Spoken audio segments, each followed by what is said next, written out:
পাতা চাটনি বানাচ্ছি। দেখুন, কড়ার মধ্যে শীতকালে তো ধনে পাতা খুব খেতে ভালো লাগে। হালকা করে একটু তেল দিলাম।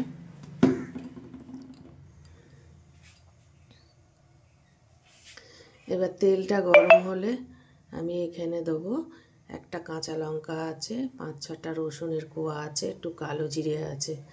এবার তেলটা গরম হলে দিয়ে দিলাম।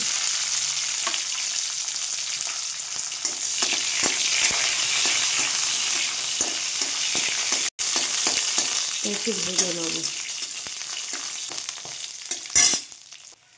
ধনে পাতাগুলো গোড়াগুলো বাদ দিয়ে ভালো করে কেটে ধুয়ে রেখে দিয়েছি। দেখুন, রসুনগুলো মোটামুটি লাল হয়ে গেছে। এইবার এর মধ্যে আমি ধনে পাতাগুলো দিয়ে দেবো। খুব ভালো লাগে ভাতের পাতে খেতে, লাশ পাতে, পরোটার সঙ্গে, রুটির সাথে ভালোই লাগে খেতে। এর জলটা একটু আমি নেড়ে নেবো, শুধু গায়ে যে জলটা আছে। এইবার এটা একটুখানি ঠান্ডা হতে দিতে হবে। হ্যাঁ, ঠান্ডা হলে পরে আমি এবার এটাকে ভালো করে বেটে নেব।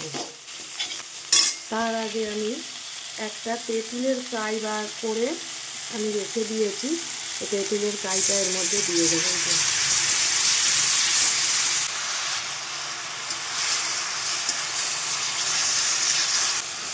এইবার এটাকে ঠান্ডা করে আমি মিক্সিং বলে দেবো। মিক্সিং বোলের মধ্যে ধনে পাতা যেটা ভেজে রাখলাম ওটা দিয়ে দিয়েছি। ঠান্ডা হয়ে গেছে, এবার চালাবো। আমি বন্ধ করে দিলাম। দেখুন, কত অসাধারণ একটা চাটনি বানিয়েছি আমি, ধনে পাতার চাটনি। এই ধনে পাতার চাটনিটা যদি খান, না খেলে আপনারা কিন্তু বিশ্বাস করতে পারবেন না। আপনারা আমার এই রেসিপিটা ফলো করুন। যদি ভালো লাগে লাইক, কমেন্ট, শেয়ার করবেন। পুরো রেসিপিটা ফলো করুন। এই চাটনিটা বানিয়ে আপনি ঘরে ফ্রিজে রেখে দিন। কোনো পরোটা, রুটি বা ভাতের পাতেও ভীষণ ভালো লাগে খেতে। এখন ধনে পাতার দাম কম, এইভাবে বানান, খুব ভালো লাগবে খেতে। খুব অসাধারণ চাটনিটা খেতে হয়।